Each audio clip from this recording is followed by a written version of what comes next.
স্বাগত খেলাযোগে আপনাদের সাথে আছি আমি ফাইম রহমান। চ্যাম্পিয়ন্স ট্রফির আগে দুবাইয়ে একমাত্র প্রস্তুতি ম্যাচে পাকিস্তান শাইন্সের কাছে 7 উইকেটে হারল বাংলাদেশ। টস জিতে আগে ব্যাট করে প্রতিপক্ষকে 203 রানের টার্গেট দেয় নাজমুল শান্তর দল। মিরাজের 44 রান ছাড়া বাকিরা ছিল এক প্রকার ব্যর্থ। জবাবে 91 বল হাতে থাকতে ম্যাচ জিতে নেয় পাকিস্তান শাইন্স। মেহেদী নাইমের রিপোর্ট। চ্যাম্পিয়ন্স ট্রফির দামামা বাজছে। দুবাই আন্তর্জাতিক স্টেডিয়ামে প্রস্তুতি ম্যাচে টস জিতে পাকিস্তান শাইন্সের বিপক্ষে ব্যাটিংয়ে নামে টাইগাররা। শুরুতেই লাইনচ্যুত ওপেনিং এক্সপ্রেস। সবশেষ বিপিএলে দারুণ ব্যাটিং করা তানজিদ হাসান তামিম করলেন মোটে 6। তীরে নেমে সুবিধা করতে পারেননি নাজমুল হোসেন শান্ত। 12 রানে আউট হয়ে তামিমের পথেই হেঁটেছেন বাংলার কাপ্তান।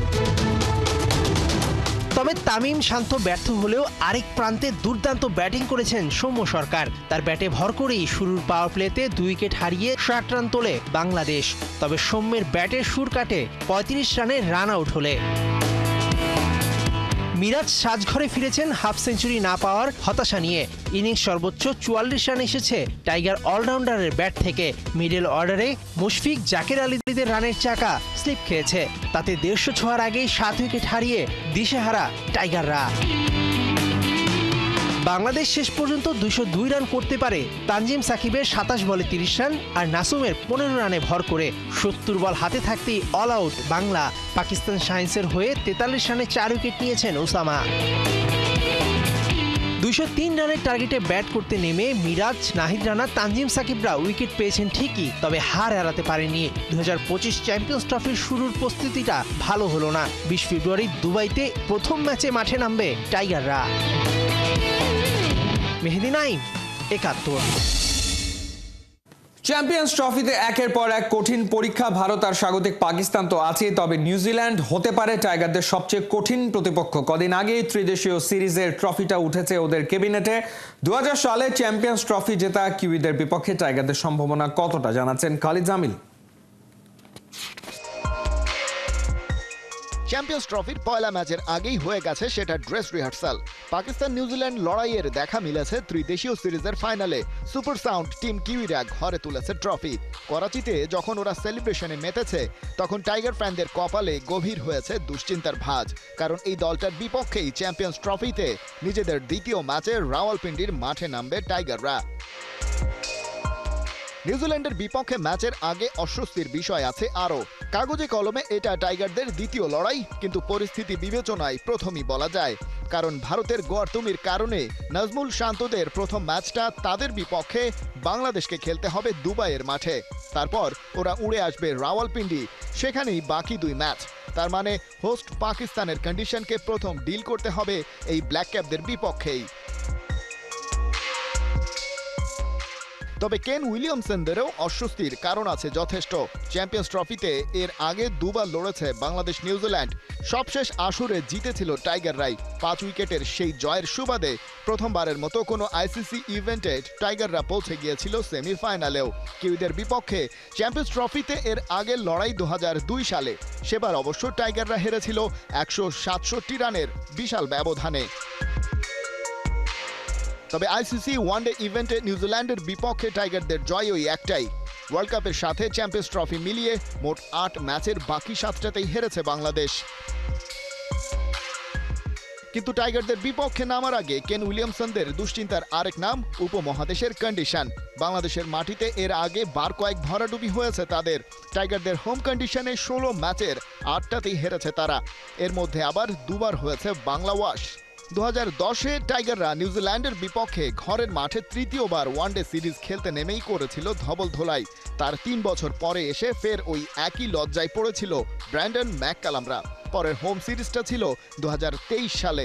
সেবার অবশ্য বাংলাদেশ সিরিজ হারে 2-0 ব্যবধানে। তবে এত সব হিসেব নিকেশ মিলিয়ে এটা মানতেই হবে চ্যাম্পিয়ন্স ট্রফির এবারের আসরের অন্যতম ফেভারিট দল নিউজিল্যান্ড, আর বাংলাদেশের বিপক্ষে ম্যাচটায় তারাই আছে ফ্রন্ট ফুটে। 2000 সালে শিরোপা জিতেছিল, বাকি সব আসরেই বাড়ি ফিরেছে খালি হাতে। পাকিস্তান আর সাউথ আফ্রিকার বিপক্ষে ট্রাই নেশন সিরিজ জয়ের পর ওরা তাই আত্মবিশ্বাসী বেশ। সেই সাথে টাইগাররা কনফিডেন্স কুড়াতে পারে আগের আসরের অভিজ্ঞতা থেকে। সামর্থ্য আছে এবারও, সেটা কাজে লাগাতে হবে কেবল।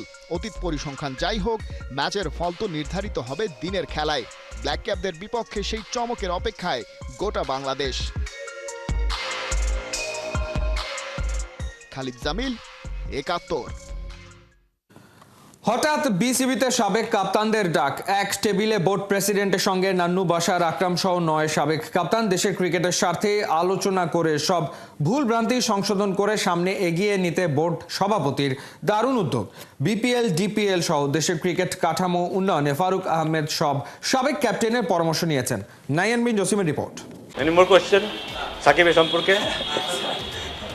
Thank you. সাকিব মাশরাফির প্রশ্নে উত্তপ্ত নাজমুল আবেদিন। দুই সাবেক ক্যাপ্টেনকে নিয়ে প্রশ্ন হওয়াটাও স্বাভাবিক, কারণ বিসিবিতে এদিন ছিল দারুণ একটা দিন। বিসিবির ইতিহাসে ফারুক আহমেদের নয়া এক নজির মুগ্ধ করবে দারুণ এই ছবি। এক্স ক্যাপ্টেনদের নিয়ে বোর্ড প্রেসিডেন্টের মিটিং, সেখানে থাকতেই পারতেন সাকিব মাশরাফি।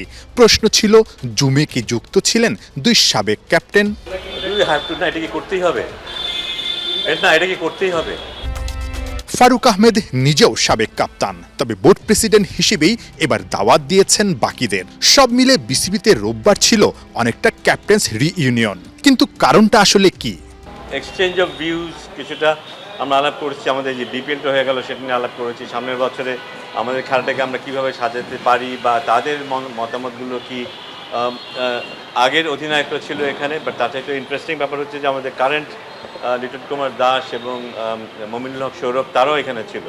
সো এখন ক্রিকেটের কী অবস্থা সেটা তারা সবচেয়ে ভালো জানে। সো প্রত্যেক অধিনায়কই তাদের মতো করে তাদের মতামতগুলো দিয়েছে যে কোন কোন এরিয়াতে আমরা একটু ভালো করতে পারি, কোথায় পরিবর্তন দরকার, কোথায় আমরা খুব একটা ভালো করছি না। সো এই সব কিছু মিলিয়ে আলাপ আলোচনা হয়েছে। আমরা ডেফিনেটলি এই বোর্ড সেই আলোচনাকে খুবই গুরুত্ব দিবে এবং সেটার উপর ভিত্তি করে হয়তো কিছু কিছু সিদ্ধান্ত হবে। সাবেক ক্যাপ্টেনদের মুখ থেকেই ফারুক আহমেদ শুনতে চেয়েছেন সদ্য সমাপ্ত বিপিএল এর ব্যর্থতা, ভুল ভ্রান্তি কোথায়, যার প্রেক্ষিতে আবার হয়েছে পরের বিপিএল গুছিয়ে নেয়ার পরামর্শ আর আলোচনা। বোর্ড প্রেসিডেন্ট শুনেছেন, পরামর্শ নিয়েছেন, দেশের ক্রিকেট উন্নয়নে কি করণীয় সেই নোটটাও রেখেছেন। এখানে সদ্য সমাপ্ত বিপিএল এবং আমাদের বিভিন্ন ঘরোয়া টুর্নামেন্ট নিয়ে কথা হয়েছে। মাননীয় সভাপতি ক্যাপ্টেনদের কাছে এই বিপিএল এবং অন্যান্য ঘরোয়া টুর্নামেন্ট আরও কীভাবে ইমপ্রুভ করা যায়, এটার কীভাবে আরও আকর্ষণীয় করা যায় সেই ব্যাপারে কথা বলেছেন। এবং বাংলাদেশের ক্যাপ্টেনরা তারা যে বিভিন্ন সময় যেমন বাংলাদেশকে তাদের যোগ্য নেতৃত্বের মাধ্যমে এগিয়ে নিয়ে গিয়েছেন, তারা তাদের সুচিন্তিত মতামত ব্যক্ত করেছেন এবং মিটিংটা খুবই ফ্রুটফুল ছিল। শত ব্যস্ততার মাঝেও মোহাম্মদ আশরাফুল, হাবিবুল বাশার, রাজিন সালে সহ ৯ সাবেক ক্যাপ্টেন হাজির। আরেক সাবেক ক্যাপ্টেন বিসিবি প্রেসিডেন্ট ফারুক আহমেদের ডাকে প্রথমবারের মতো এমন উদ্যোগে দারুণ খুশি সাবেক ক্যাপ্টেনরা। প্রথমে থ্যাঙ্কস আমরা প্রেসিডেন্ট ফারুক ভাইকে। কথাটা ছিল যে কীভাবে বিপিএল ডেভেলপ করা যায় এবং ওই টাইমটা কীভাবে আপগ্রেড করা যায় এবং এনসিএলের যে টি-20টার সময়টা, ওই সময়টাকে কখন কিভাবে শুরু করলে আর কি আমরা প্রপার এনসিএলটা ইউজ করতে পারবো, ইউটিলাইজ করতে পারবো সময়টাকে, এবং এনসিএল টি-20টা কখন আমরা ইউটিলাইজ করবো এবং বিপিএলটা আগামীতে যেন আর ভালো ফ্র্যাঞ্চাইজি আসে এবং ভালো টুর্নামেন্ট কীভাবে হবে, ভালো প্লেয়াররা, ফরেন প্লেয়াররা কীভাবে আসবে, ভালো ভালো প্লেয়াররা আমরা কখন পাবো, ওই হিসেবে আমরা মানে কথা বলা হয়েছে। শুধু সাবেক ক্যাপ্টেন না, ক্রিকেটের সব স্টেক হোল্ডারদের সঙ্গেই ফারুক আহমেদ আলোচনা চালিয়ে যাবেন। ভুলভ্রান্তি সংশোধন করে দেশের ক্রিকেটের স্বার্থে ক্রিকেটকে এগিয়ে নিতে সব চেষ্টাই চান করতে। নাহিয়ান বিন জসিম, ৭১। তবে কি আগামী মৌসুমের বিপিএল এর আগে 2টা টি-20 টুর্নামেন্ট হবে বাংলাদেশে? এবার এনসিএল টি-20-র ইম্প্যাক্ট স্পষ্ট দেখা গেছে। বিপিএল এর লোকাল ক্রিকেটারদের ধার আরও বাড়াতে ক্রিকেট কমিটি অব ঢাকা মেট্রোপলিসও নতুন উদ্যোগ নিচ্ছে। সিসিডিএম এর ভাইস চেয়ারম্যান মাসুদুজ্জামান জানিয়েছেন, ক্লাব ও ক্রিকেটারদের দাবিতেই আগামী মৌসুমে শীতের সময় গড়াতে পারে ঢাকা প্রিমিয়ার লিগ। সাইফুল রূপকের রিপোর্ট। আগের আসরগুলোর মতো এবার আর বিপিএলে তেমন সফল হতে পারেনি বিদেশিরা। ব্যাটে বলে লোকাল ক্রিকেটারদের আধিপত্য। ৫১১ রান তুলে টপ স্কোরার নাইম শেখ, তার ছন্দ ফেরার বড় কৃতিত্ব এনসিএল টি-20। বিপিএল এর ঠিক আগে ঘরোয়া ক্রিকেটের নয়া আসরটা লোকাল ক্রিকেটারদের টি-20 মুডে ফিরিয়েছে, যার ফায়দা বিপিএলে দুহাত ভরে নিয়েছে। এবার নাইম, অঙ্কন, বিজয়, আকবরদের মতো ক্রিকেটারদের জন্য সুখবর দিচ্ছে cricket committee of Dhaka metropolis CCDM. আগামী বছরের ঢাকা প্রিমিয়ার লিগের সূচির সাথে নতুন ফরম্যাট অ্যাড করে চমকি দিতে যাচ্ছে।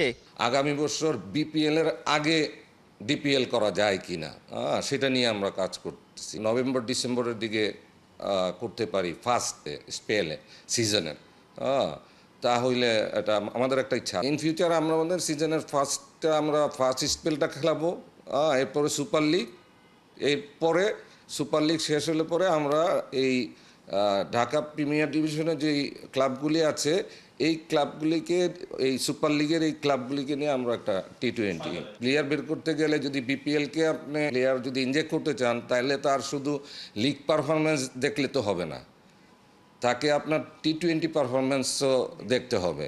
তাইলে যে গিয়ে আপনার ওই যারা ম্যানেজমেন্ট লেভেলের যারা হান্টিং করে বা প্লেয়ার চয়েস করে তারা একটা কনফিডেন্ট পাবে। গেল কয়েক মৌসুমের মতো এবারও মার্চ, এপ্রিল, মেতে গড়াচ্ছে ঢাকা প্রিমিয়ার লিগ। প্রশ্ন হলো কী কারণে সিসিডিএম নভেম্বর ডিসেম্বরে আয়োজন করতে চাচ্ছে আগামী মৌসুমের ডিপিএল?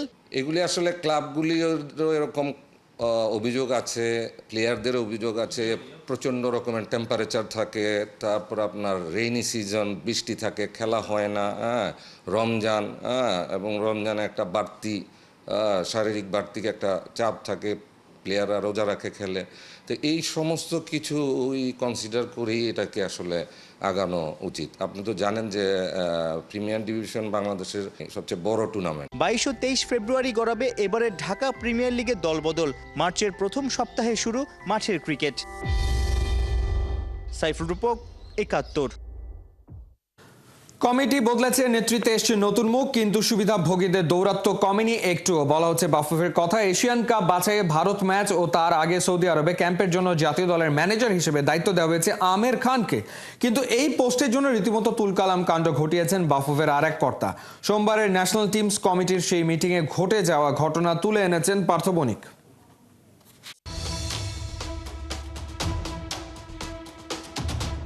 এশিয়ান কাপ বাছাইয়ে ভারতের বিপক্ষে হাই ভোল্টেজ ম্যাচ, লাল সবুজের জার্সিতে হামজা চৌধুরীর অভিষেক, সৌদি আরবে প্রস্তুতি ক্যাম্প। বাংলাদেশের ফুটবল লাভাররা যখন এই ম্যাচের জন্য গভীর আগ্রহে অপেক্ষা করছে, তখন বাফুফেতে ঘটছে একের পর এক চাঞ্চল্যকর ঘটনা, যেখানে ফুটবলের পরিবর্তে এক কর্তার সোনার হরিণের পেছনে দৌড়ানো রীতিমতো অবাক করেছে। আর এই সোনার হরিণের নাম জাতীয় ফুটবল দলের ম্যানেজারিয়াল পোস্ট। মূলত সৌদি আরব সফরে ভিসার জন্য সোমবার ছিল টিম অফিসিয়ালদের নাম জমা দেবার লাস্ট ডেট। তাই ন্যাশনাল টিম কমিটির সভায় ম্যানেজার হিসেবে ফাইনাল করা হয় আমির খানের নাম। তবে ওই সভায় উপস্থিত 5 জনের সাথে কথা বলে খেলাযোগ 2 জনের মারফত জানতে পেরেছে এই ম্যানেজার পোস্টের জন্য সভায় উঠে পড়ে লেগেছিলেন বাফুফে সদস্য সত্যজিৎ দাস রূপু। ভেতরের খবর, ন্যাশনাল টিম কমিটির এই সভায় deputy chairman Imrul Hasan manager পোস্টের জন্য নাম আহ্বান করলে কমিটির সদস্য সাখাওয়াত হোসেন ভুইয়া আমির খানের নাম প্রস্তাব করেন। সাবেক ফুটবলার ও সবশেষ জাতীয় দলের ম্যানেজার হওয়ায় সিংহভাগই আমির খানকে সমর্থন জানান। তবে বেঁকে বসেন সত্যজিৎ দাস রূপু। তার দাবি, বাইরের কেউ নয়, বাফুফের কার্যনির্বাহী কমিটি থেকেই ম্যানেজার নিয়োগ দেয়া হোক। পরোক্ষভাবে নিজেকে জাহির করতে দিতে থাকেন একের পর এক যুক্তি। জানা গেছে আবাহনীর এই বিতর্কিত কর্তার জোড়াজুড়িতে এক পর্যায়ে মিটিংয়ে যুক্ত হন বাফুফে সভাপতি তাবিত আওয়াল। সে সময় সত্যজিৎ দাস রূপুর আবদারের বিপরীতে বাফুফে প্রেসিডেন্ট জানান ম্যানেজার হবে চুক্তিভিত্তিক, তিনি কাজ করবেন একজন ইসি মেম্বারের অধীনে। অন্যদিকে ইসি মেম্বাররা হয় টিম লিডার কিংবা অবজারভার হয়ে বস রোল প্লে করবেন। সেখানে একজন ইসি মেম্বার হয়ে সত্যজিৎ দাস রূপুর ম্যানেজার হওয়া মানায় না। এ সময় সত্যজিৎ দাস রূপু যুক্তি দেখান একজন ম্যানেজারের কাছে থাকে মাত্র $500। অ্যামাউন্ট ছোট হওয়ায় আর্থিক বিষয় নিয়ে অনিয়মের সুযোগ নেই। অবশ্য বাফুফে সভাপতি দ্রুতই এই যুক্তি খারিজ করে দেন। বলেন সফর শেষে ম্যানেজারকে শুধু ওই $500 নয়, আরো অনেক হিসাব নিকাশি কমিটির কাছে জমা দিতে হয়। সেখানে একজন ইসি মেম্বারই যদি ম্যানেজার হন তবে সেটা বেমানান হয়। পাশাপাশি কমিটির জন্য তাকে জবাবদিহির আওতায় আনা হয়ে ওঠে বিব্রতকর। জানা গেছে সত্যজিৎ দাস রূপুর এমন অযৌক্তিক আবদারে এক পর্যায়ে কিছুটা বিরক্ত হয়েই তাকে প্রাইভেটলি এসব কথা বলার পরামর্শ দেন তাবিথ আউয়াল। মূলত ইসি কমিটির বাইরে থেকে ম্যানেজার নিয়োগ দেবার মাধ্যমে নতুন যুগে প্রবেশ করল বাংলাদেশ ফুটবল ফেডারেশন, যেখানে সালাউদ্দিনের আমলে ম্যানেজার পোস্ট ছিল ভোট নিশ্চিতের হাতিয়ার, একটা উপঢৌকন। সেখানে তাবিথ আউয়াল ও ইমরুল হাসানরা এই রীতি থেকে বেরিয়ে এই পোস্টকে করলেন পেশাদার। অন্যদিকে অনিয়মের দোসরদের দিয়ে রাখলেন কড়া আর সাফ বার্তা। পার্থ বণিক, ৭১। ঐতিহ্যের পাইস্কা ফুটবল টুর্নামেন্টে চলছে জমজমাট ফুটবলের লড়াই। ৫টা উপজেলার ১৬টি দল নিয়ে নকআউট পর্বের খেলায় দারুণ শুরু কামাল একাডেমির। প্রতিপক্ষ বন্ধু একাদশকে হারিয়েছে ২-১ গোলে। টাঙ্গাইল ধনবাড়ী উপজেলায় যেন উৎসবের আবেশ, সবার আগ্রহ এই ফুটবল টুর্নামেন্টকে ঘিরে। খেলা শুরুর আগে থেকেই পাইস্কা উচ্চ বিদ্যালয় মাঠে হাজির হতে শুরু করে সমর্থকরা। উদ্বোধনী অনুষ্ঠানে প্রধান অতিথি ছিলেন ৭১ টিভি সম্প্রচার বিভাগের প্রধান আব্দুর রউফ সংগ্রাম। তরুণ প্রজন্মকে খেলাধুলার প্রতি আগ্রহী করে তোলার কথা বলেন তিনি। মাঠের ফুটবলে ছিল হাঁটাহাঁটির লড়াই। নকআউট পর্বে do or die match. Football উন্মাদনা ছড়িয়ে পড়ে বিভিন্ন বয়সের দর্শকদের মাঝে। কামাল একাডেমি ৮৫-র তুরুপের তাস হয়ে ওঠা আরিফের জোড়া গোল। বন্ধু একাদশ নলিনকে ২-১ গোলে হারিয়ে পরের পর্বে খেলার যোগ্যতা অর্জন করে কামাল একাডেমি ৮৫। ধন্যবাদ। আজকের এই প্রত্যেকেরই একটি স্লোগান থাক, মাদক মুক্ত সমাজ চাই। মাদক মুক্ত সমাজ হলে আমরা ক্ষুধা এবং দারিদ্র বিমোচন করতে পারবো ইনশাল্লাহ। আর ঐতিহ্য পাইস্কা একটি বিরাট ব্যাপার। আমরা আশা করব সবাই ঐতিহ্য পাইস্কার পাশে থাকবেন। এ ছিল এই মুহূর্তের খেলাযোগে সরাসরি সংবাদ অনুষ্ঠান দেখতে চোখ রাখুন ৭১-এর ফেসবুক পেজ এবং সাবস্ক্রাইব করুন ৭১-এর ইউটিউব চ্যানেল। ৭১-এর সাথেই থাকুন।